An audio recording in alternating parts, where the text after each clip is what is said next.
everybody. Hope you all are having a good evening today.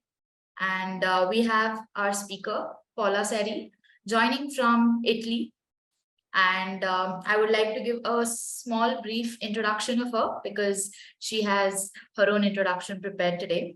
So Paula is an ICF PCC coach and certified learning coach. She is an executive and professional coach. She brings out capabilities and strength in their clients' confidence. And today, her topic is maximizing learning potential. So let's start. Over to you, Paula. Thank you. Thank you very much for this kind introduction. And let me say, I'm really pleased to be here today, and hopefully you will find something interesting, and for sure we all will be learning something.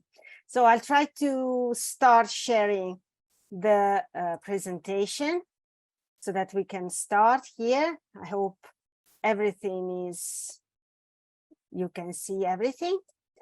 And okay, let's start. As our host kindly told before, I have a very short introduction of myself, just starting talking about something I know very well. And as has been said, I had an experience as manager in large companies and in marketing. I did all the steps from this very beginning to being a director. Then I would like to go on the other side and becoming a consultant. I like very much being a consultant and having the opportunity of sharing knowledge and sharing experiences with lots of companies from which I started learning, and I started understanding that every single day of our life, of our professional life, and not only professional life, is an opportunity of learning. And that was a very, very challenging and complex environment in which to deal with. I then found coaching, and that was a very first sight passion, as I was very interested in switch from dealing with companies mostly and most of the time to dealing with people directly. And so now I alternate my work as a consultant, but mostly as a coach, and also being a trainer for people who would like to become a coach. And especially involved in this project of combining coaching with learning methodology. But we will have the time and opportunity of talking about that later on in this webinar. So thank you for being here, and I would like you to stay active throughout the webinar, and in the end we hope we will have time to have some question and answer session. And of course I will be more than available to answer all your questions also after the webinar through emails or whatever you would like as a opportunity of catching up. So what we will learn today together, for the time we have available, we will start with the actual context and needs emerging from the market and being present in the market from very different point of views of learning, of how learning is becoming a very important competence, skills, and opportunity for every one of us. And exactly, we continue through how the process of learning could be mapped to understand the different phases and how we can understand and focus on each of them for understanding how to improve our way of learning. We will also have some insights from science.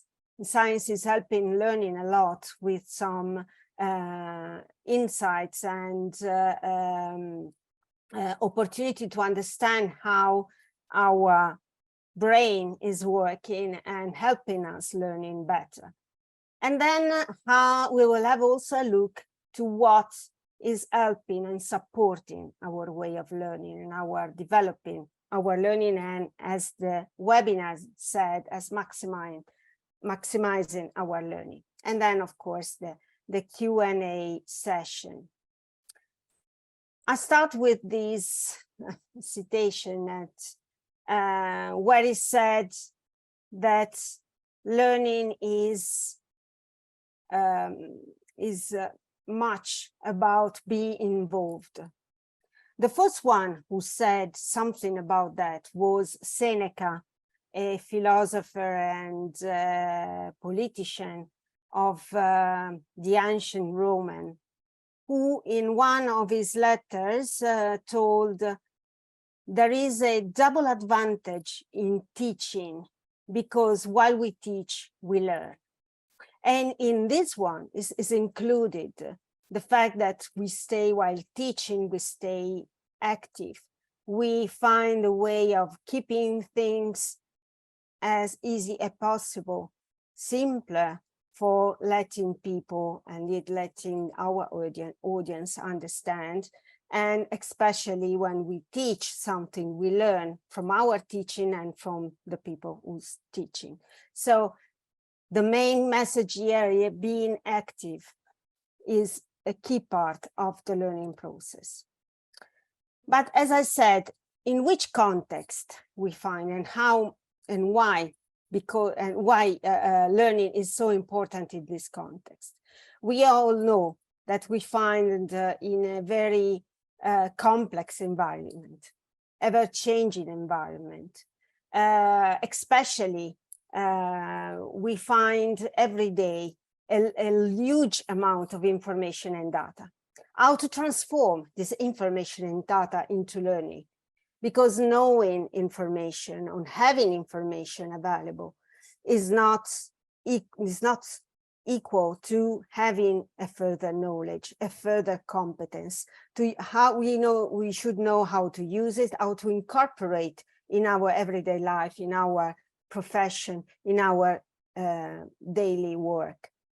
And we find also in a context where competitiveness is growing, and companies, like individuals, have to find a new way to be competitive.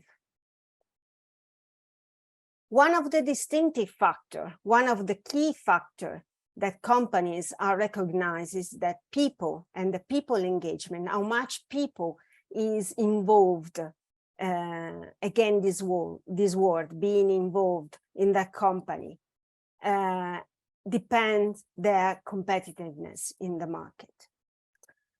And so in this complex environment, the need of learning is growing. The need of transforming organization into learning organization, into organization where an organization that is skilled to create, acquire, and transfer knowledge into their activities, into their process, and transform all this knowledge in new behaviors.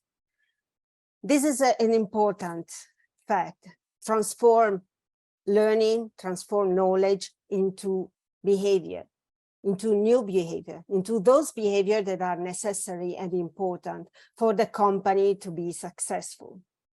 So organizations need to be innovative and to find a new organizational effectiveness.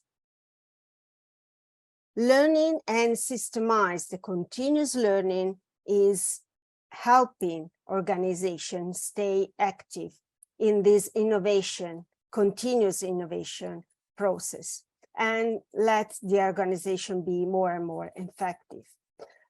And also each person in the companies are required to be more effective and more efficient, and how they can transform their knowledge into this effectiveness and efficiency. For example, transforming that into transforming this new knowledge into new ways of doing things, of improving, of continuously improving the process they are involved in or they are owing. And in this, we can find a strong connection, for example, with operational effectiveness. While going to an organization and bringing in this concept of learning, creating the linkage with operational effectiveness that they know very well is key for letting them understanding how much important is it. So here is putting continuous learning to the system is something that is part of the everyday life and part of all the processes transforming knowledge and bringing in all the information and data, the systems and the environment and all these digital media we are dealing with is giving us as a gift. And we have to transform it into something that is really helpful for our organization and for our own improvement and development, and for every employee's improvement and development, so that we can transform organization into learning organization, something that could be flexible and responding and anticipating the innovation that is required in these days. Here is another citation. Here is something that is true, and we already told this, is the capability to have and to adopt new skills and competencies is the key competitive advantage. So we have to learn, again, to learn how to be flexible, how to be in the learning mode, and to adopt this learning lifestyle in order to stay and be more competitive. No matter if we are organization or employees or individuals or profession or much more as coaches. Now I'm here, I have a question for you. I'm a coach, so I ask questions. What is learning for you? I invite you to choose very instinctively, without thinking too much. Choose 3 key words for what learning means for you. Means for you in your life, means for you for what you're concerned, or what learning as represented in your life. What is learning? Just if you have something to write on, just keep it in or keep it in mind. We will have something later about that. So after that, who's the today's modern learner? Who's the one we are asking to be a good learner, to learn every day in his life? We find here 3 words. This modern learner is distracted, overwhelmed, and impassioned. This comes from a study of Deloitte's of a few years ago. And it's mirroring our way of living. It's mirroring our way of living in the office or living at home or living whatever. We are all distracted. We are interrupted. They found out that we are interrupted at least every 5 minutes. We are trying to unlock our smartphones up to 9 times per hour while we are working, while we are learning. And from 5 to 27 times online per day. This has improved dramatically during the last 10 years. How many times we go online every day. And with all these things, with all this information, we feel overwhelmed. We switch from a meeting to a meeting. We receive, in average, more than 100 emails per day. Email we have to answer, email we have to read, we have to forward.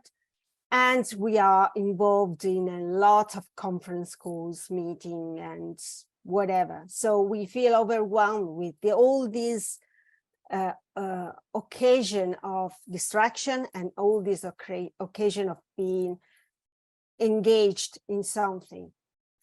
And we are becoming impatient.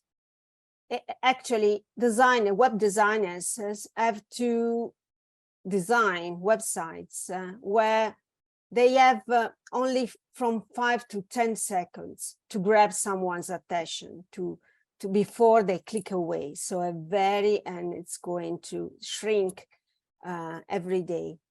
And most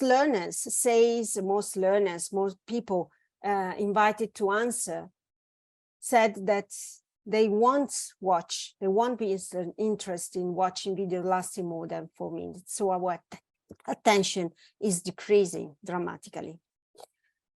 What's the result? That we dedicate to our development, to our learning, not more than 1% per week. So we are involved in so many activities and so many opportunities of being distracted and activated that we forgot, and that we have no more time to develop for real ourselves. As I said, let's have a look at how the learning process could be. The learning process, like every other process, is as to start with clarifying and set and clarifying objectives. Having the objective of what we have to learn and with the timing of our learning.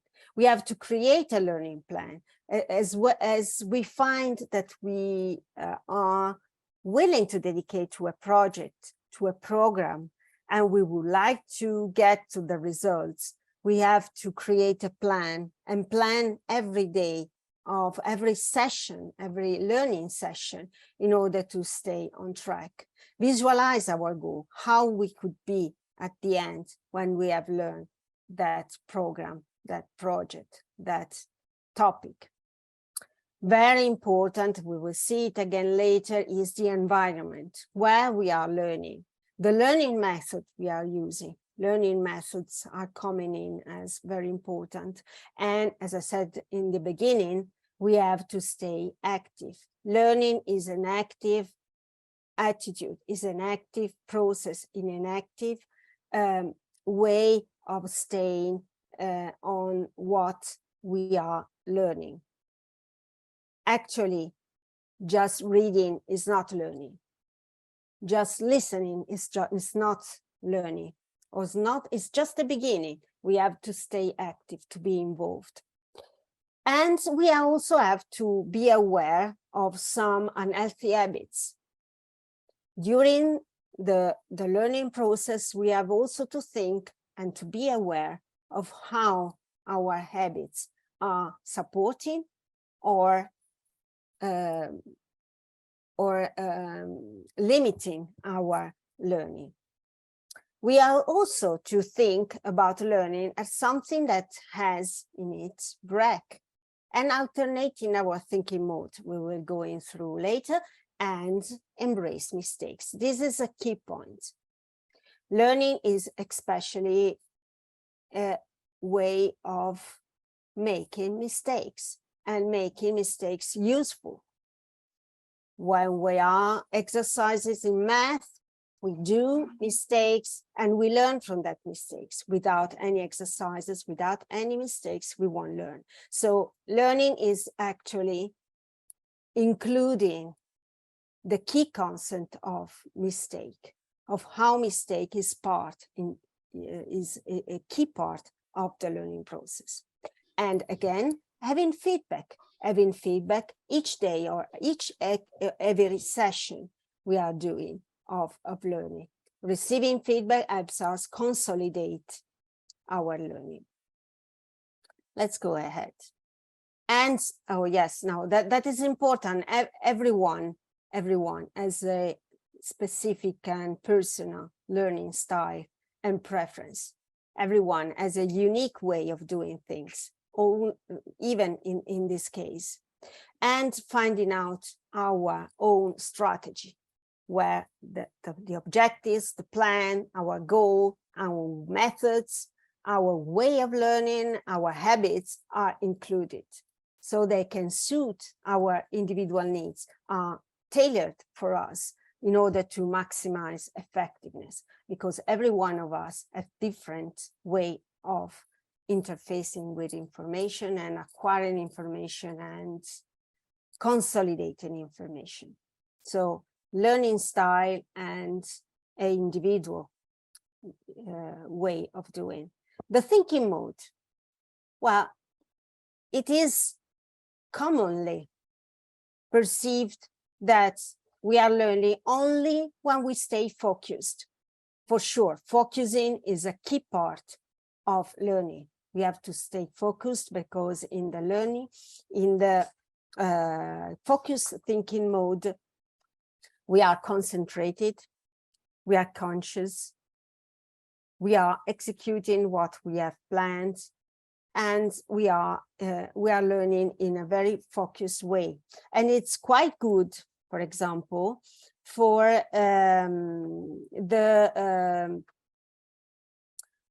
those tasks, those concepts that are in some ways explicit, that are in some ways already known. That is a very specific way of staying. And for sure, staying focused is essential, but it's not the unique way of learning. We have alternate this one with what we call the diffuse mode. Diffuse mode happens when we stop being focused. Let's say we are reading very focused and we manage to read our pages and we plan a break. After that, or after we get home after one day in the office, or we go back home after a webinar, a course, or everything. And during that, we stayed focused. After that, we can let our minds go and continue working in a more relaxed way. Is that where our subconscious comes to play a role? And this is the way of thinking and learning appropriate for example, an innovative way of thinking, for creating new things, for creating innovative ideas. Every one of us has experienced the fact that after a tough session of understanding something, and we can't understand, and we can't go through the problem, the issue, the thing, and then we go home, or we go out for a walk, or we stay away from our office or the place we were concentrating, and suddenly the answer comes to our mind. Is that because in that case, the diffuse mode has come to action, and our mind has the opportunity of getting and catching the information we already have? Is the phase where we connect new information and old information we have already stored in our mind, and where we consolidate connection between neurons. In the focused phase, we acquire new concept, we create the first connection.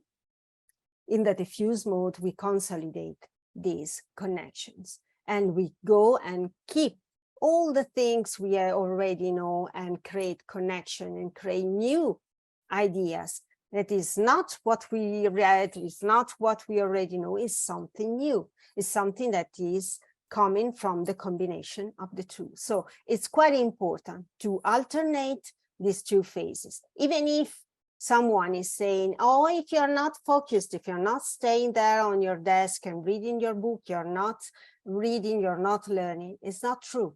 We have to combine the both way of learning. How we can do it, how we can switch from the focus to the diffuse mode. Here you see a tomato, you will call it, we Italian call it pomodoro. And actually, this is a method that an Italian in the 80s created and proposed just for alternating. This is also a method for reducing procrastination. It is the Pomodoro technique. It is very simple. You just plan a 25 minutes of focus session, and then that's why the timer, and you plan a break of 5-10 minutes. So when the timer is alerting you, you stop being focused and go to the diffuse mode. Have a walk, just eat something, or just wonder about, if you are in the office, go and have a coffee with colleagues or something. And then after that, go back to the diffuse mode. The two ways combining are creating a good and true learning that will stay for also in a longer period. The science of learning, as I said, science is helping a lot. Neuroscience is helping a lot with some contribution to maximizing our potential of learning and understanding also how we learn. The most important concept here is neuroplasticity. It was a common understanding in the past that we can learn and we can change our mind, and we can understand and learn and have the new knowledge only if we are young, so in the earlier part of our life. And that's what we learn, we stay there and no more. That's not true. Our brain is changing and recovering and creating new connection for all our life. So we have this first important contribution. We can learn in every stage of our life. We cannot stop learning, even if we are not more young, if we are no more in the university or whatever. So we stop and we change the way of learning from a linear phase in our life with a continuous learning. And it's a change of mindset that it's truly, truly important. And this is the first one. Then what is saying also learning, science of learning, is saying us that we have two main approaches of learning using different pathways in our brain. There is one that is called the declarative way of learning. So it is explanation based. It's, what is happening in school, and we are taught something and we listen to something and we have new information. And it's faster to learn, but easier to forget.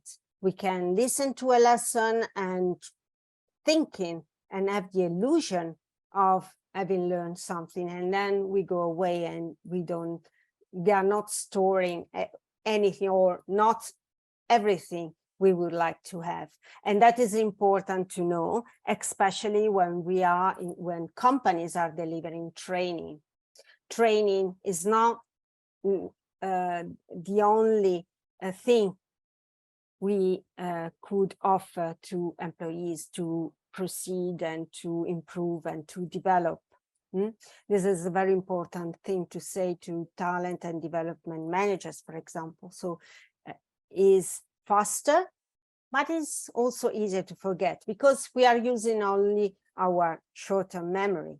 What is important here, for example, what we are saying to teacher is to use also the retrieval practice. So to alternate these lessons with some questions, with something we ask to students in order to retrieve, to remember what has been said during the previous lesson, so that they can alternate again what is coming as new and recovering what has been already said. And they are activating their memory in order to retrieve what they already know. And this retrieval practice has been demonstrated to be the most effective way of learning. And which is the other one, is the procedural, where is practice-based, the procedural way of learning. This is longer to learn, but long-lasting. And this comes to how we do something. So is how, when we are practically doing or exercising in the best way to fix what we are learning in our way of doing things, and is the way we transform something we are learning, something we automatically do. Let's take, for example, math. We can understand a concept, we can go through a concept, and then we have to practice. Unless we practice with lots of exercises, every concept won't come to it won't be fixing in our memory and long lasting. So we're keeping it. So it's understanding, learning, and practicing and putting into place in order to fix it. So declarative is more explanation, while procedural is more active practice. And again, it comes in the word practice.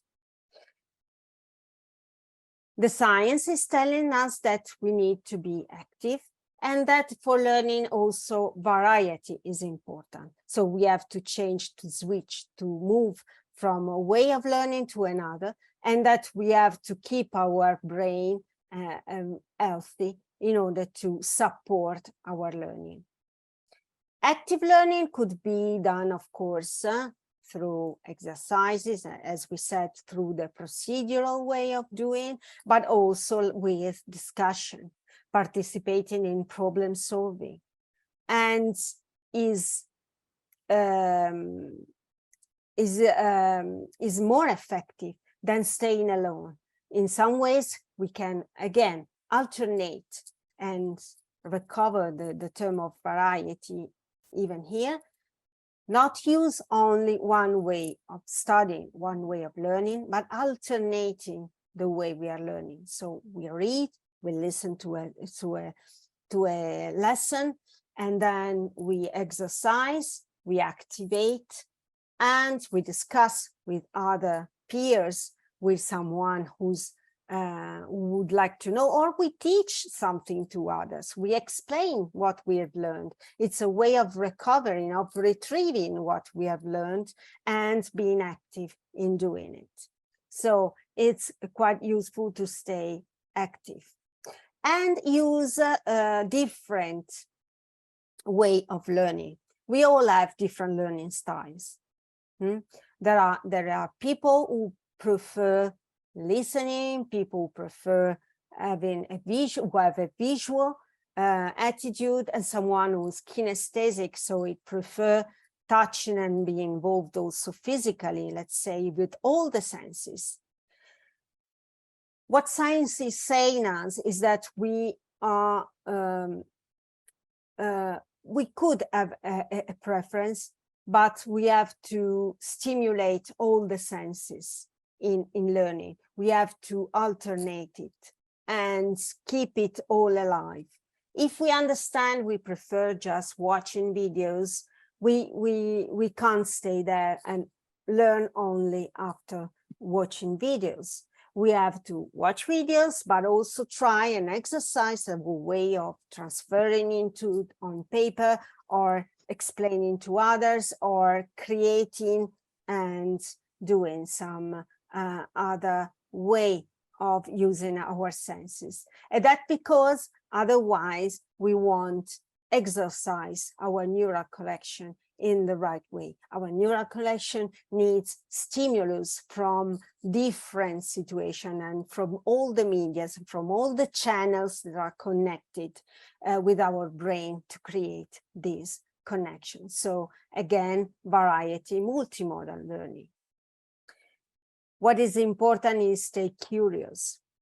Curious is absolutely one thing that helps us learn effectively. Staying curious, exploring. One of the key thing is, for example, again, with teachers, we are telling them to use explorative questions at the beginning of their lessons. Asking their students, for example, a very open and short and open with no details and no content inside, a question that helps them being curious for the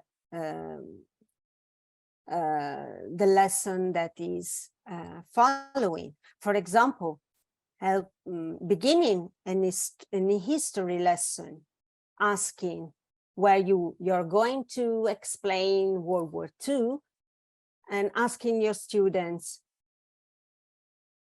what wars are for, why wars happen. Without any content, this might let the students understand, oh, why? I've never asked about that, this question. Now I stay and keep my attention alive for understanding this key question.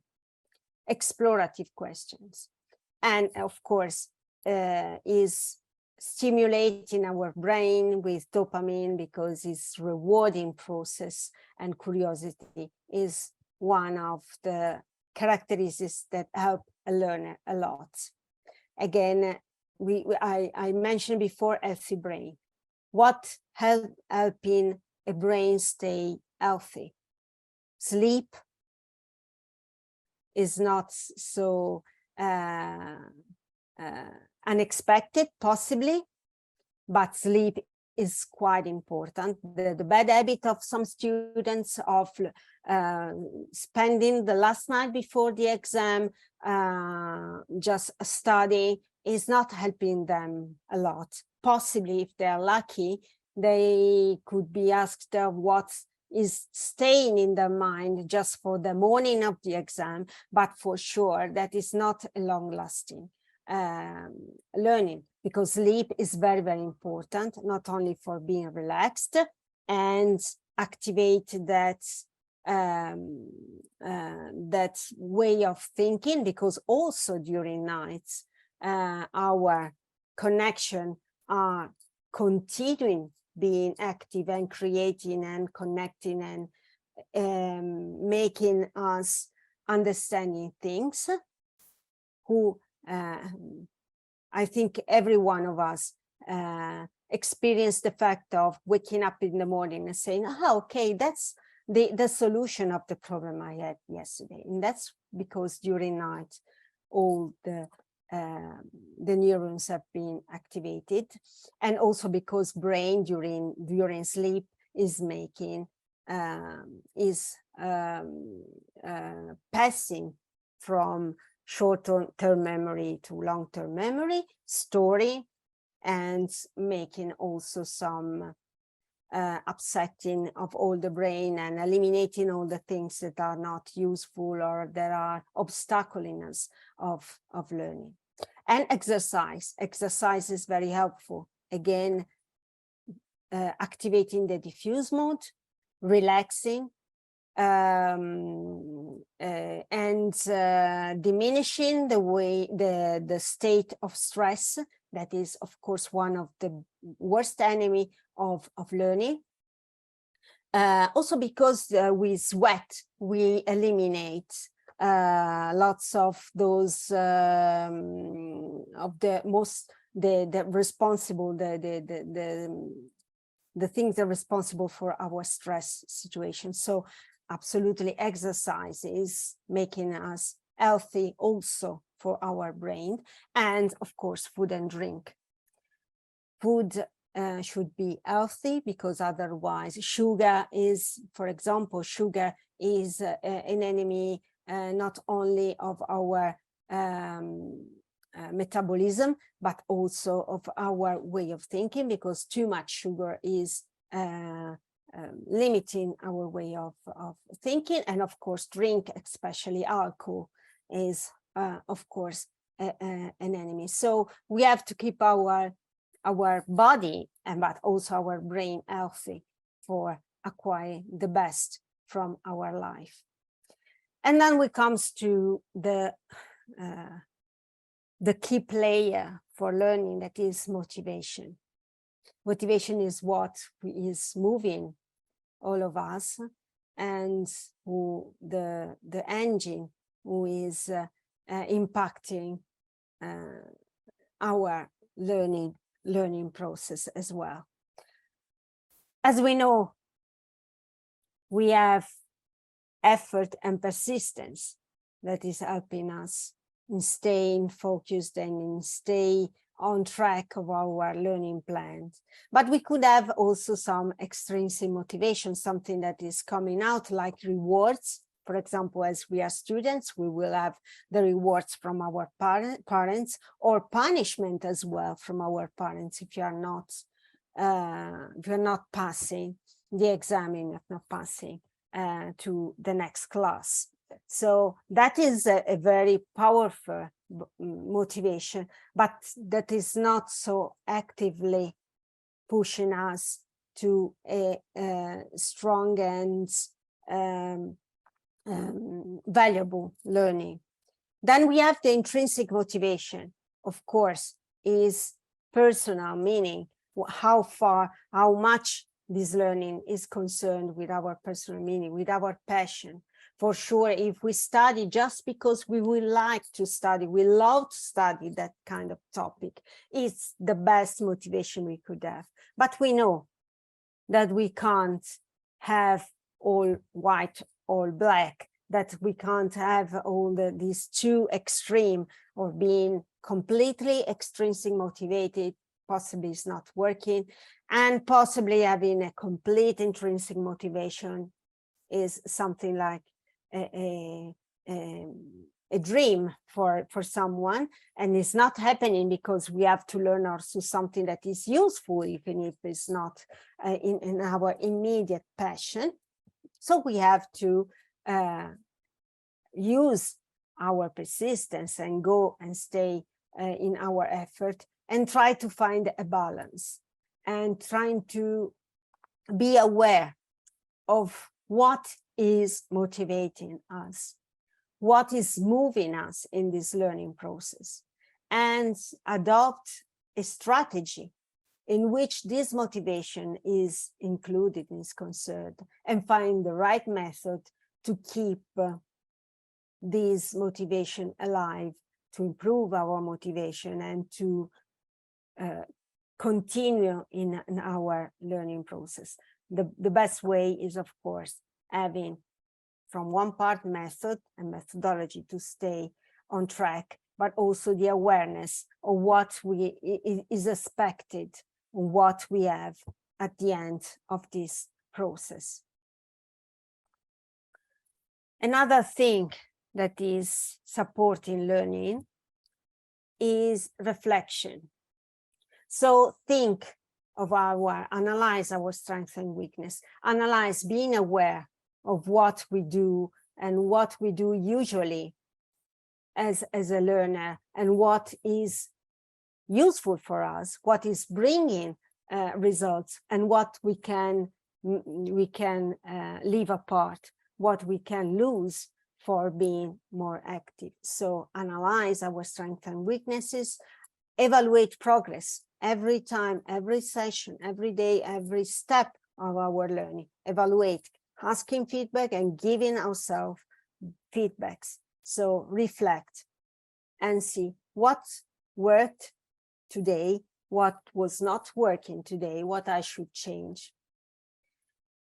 Feedbacks is important. Our feedback and other people's involved feedback is extremely useful, because helping us in finding areas of improvement and adjust our learning strategies. So receiving feedbacks in this process is important. And environment. This is a very important thing. In order to learn, even if we are in our office, if we are employee and we have a learning path to follow, if we are students, if we are in our everyday life, in order to learn, we have to feel safe. We have to feel comfortable. So the room where we are studying, right light, right temperature, right tools, good sitting, not staying to relax, not staying not comfortable, is important for learning. The social support, of course, being accepted and being pushed, and someone who is mentoring us. So being included in a good environment. Let's think our organization. If I have to learn, if I have to proceed, if I have to acquire new competencies, I must be sure I am safe. I won't be fired in 5 days. So what's the meaning of learning for me now? So that's the first thing, and feeling comfortable and being accepted, and possibly have someone following us step by step for improving our learning. Here comes our mindset. That is something that is quite useful. If I'm asking you, are we born intelligent or are we growing intelligent? Here comes what Carol Dweck has bring as her concept of mindset. And she's telling us the power of yet, and all her studies have demonstrated how they impact the different mindset, have different approaches and different results in learning. Which is, what is the role of mindset? We have the fixed mindset versus a growth mindset. The fixed mindset is saying, okay, I'm not good in mathematics. I won't never ever learn mathematics. So I just stop. I quit. It's not for me. I'm not that intelligent. I'm not that smart. And the growth mindset is saying, I'm not yet as good as I would like to be, or as I need to be in mathematics. What should I do? What's the challenge? Every one of us has the opportunity of developing, of growing. Every one of us, we said we have an individual styles, we have individual way of learning, we have an individual way of progressing. And having this growth mindset is helping us in not seeing limits as the limits of my ability, but as opportunity to learn. Failure, mistakes, as we mentioned in the earlier phase of this webinar, is an opportunity to learn. But we need the growth mindset. We have to be sure that we can progress. I don't like a fixed mindset. Is not like to be challenged. Why to be challenged? I am as I am. I can progress. So what's challenge for me? While a growth mindset likes a lot being challenged, because it's a way of growing, because it's helping us improve, because I can win that challenge or I can learn from that challenge. I am jealous of the success of others because they have something I wasn't given, but I am inspired by the success of others because I can be either improving. I like new things to learn. I am with the fixed mindset, and stick with the old method because I already own it. I don't want to be challenged with new methods. I stay there because I'm good at that. I can't progress. Mindset is very, very important. Without a growth mindset, it's difficult to really progress, to learn. This is a way of seeing and having a look at what we see. The hardware in learning is our brain. Let's say it like that. We have a hardware. And then with strategy and method applied to learning, we can improve, we can function and make it real, make it move. It's the software. But again, we have to live in an operating system that is part of our beliefs, of our mindset, and our habits and rules we are doing with during learning. So what we are doing and how we're perceiving what we are doing is our operating system. Without that, our method and strategy won't work, and they won't work if we can't understand how our hardware is working and is supporting all of this. So I will also invite you to have awareness and understand which are your learning habits, and which is try to understand, to have an action plan, your development plan. What is your learning potential, where I should go, what I can improve, and be aware of what's in the middle. So which is the gap, what I'm missing? I'm missing healthy habits, I'm missing good habits. I have limiting beliefs that are limiting my way of my potential to learn, or I am limited. Self-awareness, I don't know what I do for learning. I don't know, I'm not aware. Yes, of course, I go, I take a book and read. That's it. So try to understand and see the gaps. What's bringing you to a area to express your full learning potential? What I have to change, what I have to move, what I have to switch. As promised, learning and coaching, how they are connected. So the coaching skill and competencies, possibly you have recognized that during this webinar. We have setting goals, we have having awareness, we have making a plan, we have to explore our beliefs, our limiting and potential beliefs. We have our mindset. We have to change our habits or try to change our habit. We have to create a strategy for us. And we have to receive feedbacks. We have to be supported by the constant context, and we might benefit from supporting, from facilitating our learning process. So that's the competence of coaching. And how learning approach through knowledge, through tools, through methods, to, as I said, the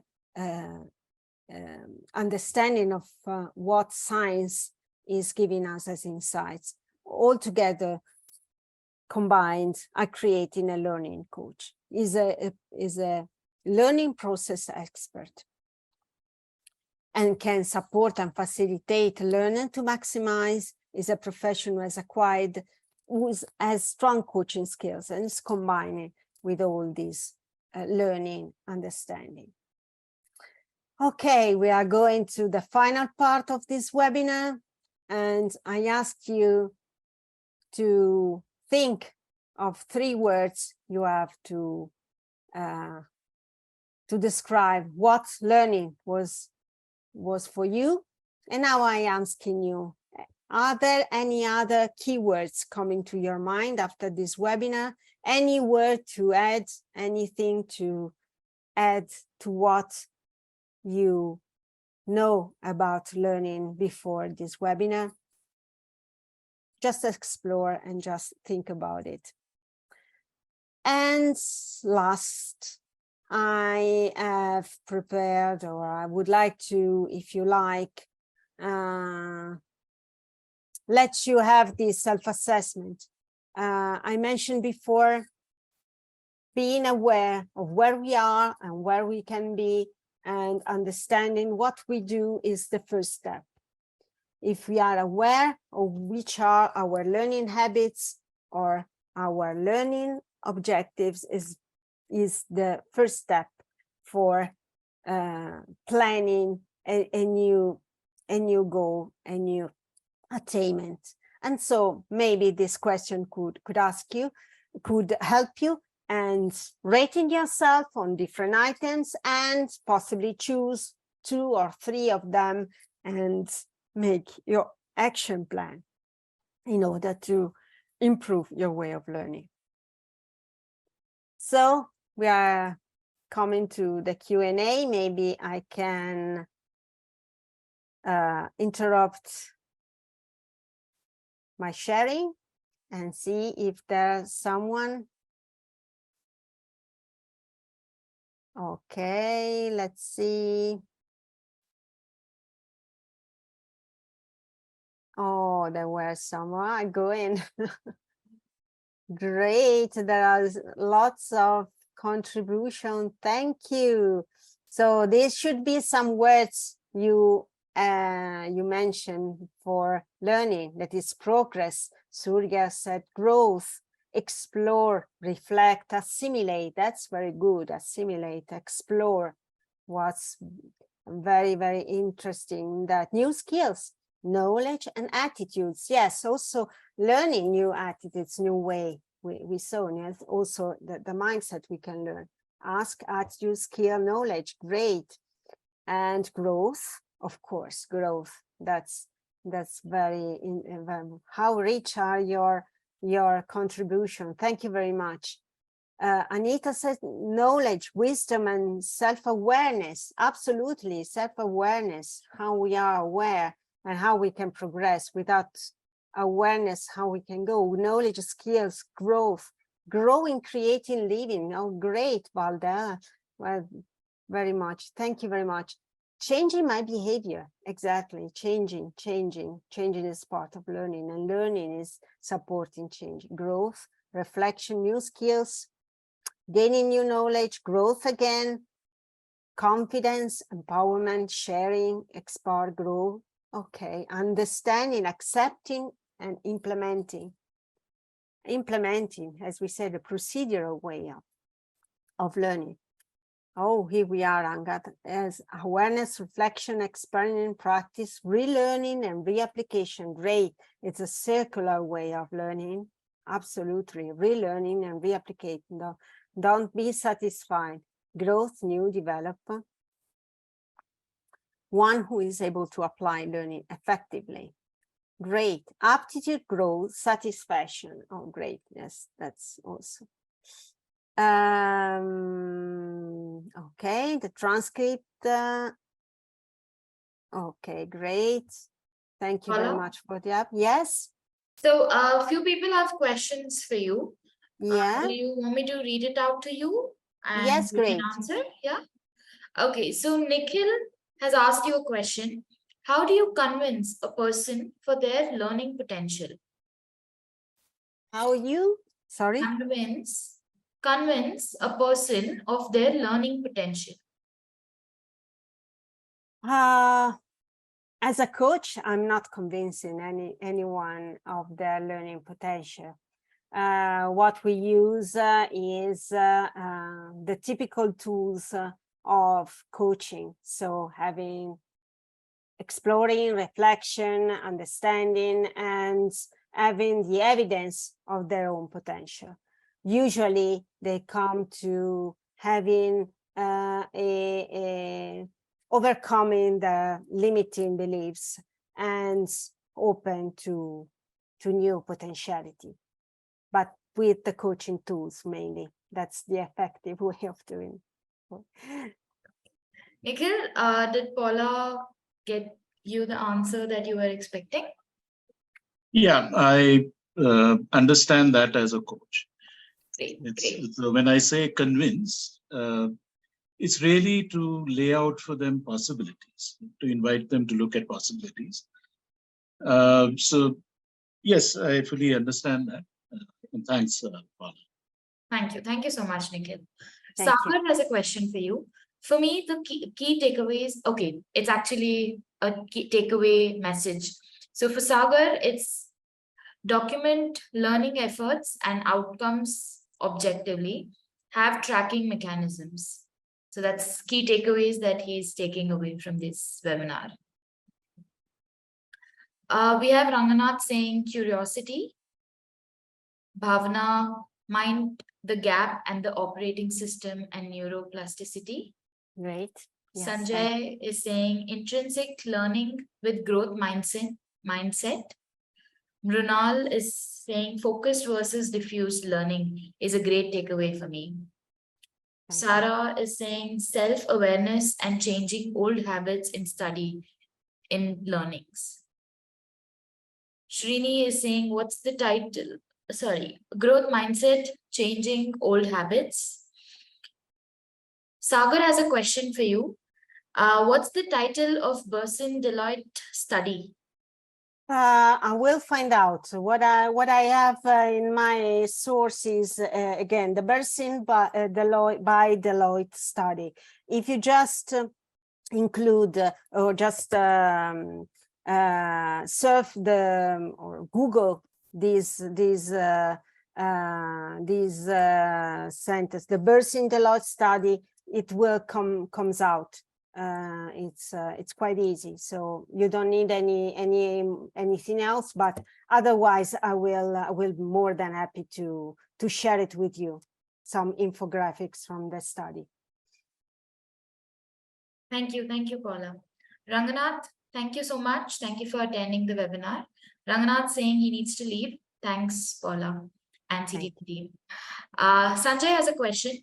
Does it come naturally switching from consultant role to coach as you play both the roles? Thank you very much, Sanjay. Yeah, no, it actually is not natural. I struggle a lot for becoming a coach and leaving that problem-solving attitude you have as a consultant and switch to the coaching mode. So it's not that natural. They are in some, and I also try to keep it separated. So if I'm a coach, I'm a coach. If I'm a consultant, I'm a consultant or a trainer.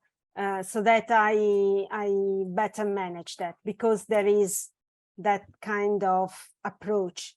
The egoless approach and the consulting approach are completely different. So thank you very much for this question. It's very sharp. I mean.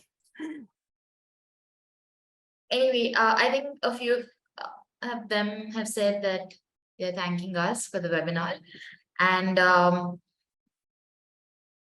yes, so actually we have exceeded our webinar time by 3 minutes. If anybody has any more questions, and if Paula doesn't mind, you can go ahead and ask questions. And for Anuradha, who has asked if the slides will be shared, I think there'll be copyright things. Let me just check with Paula once after the webinar. And if yes, then I will share it with you all, okay?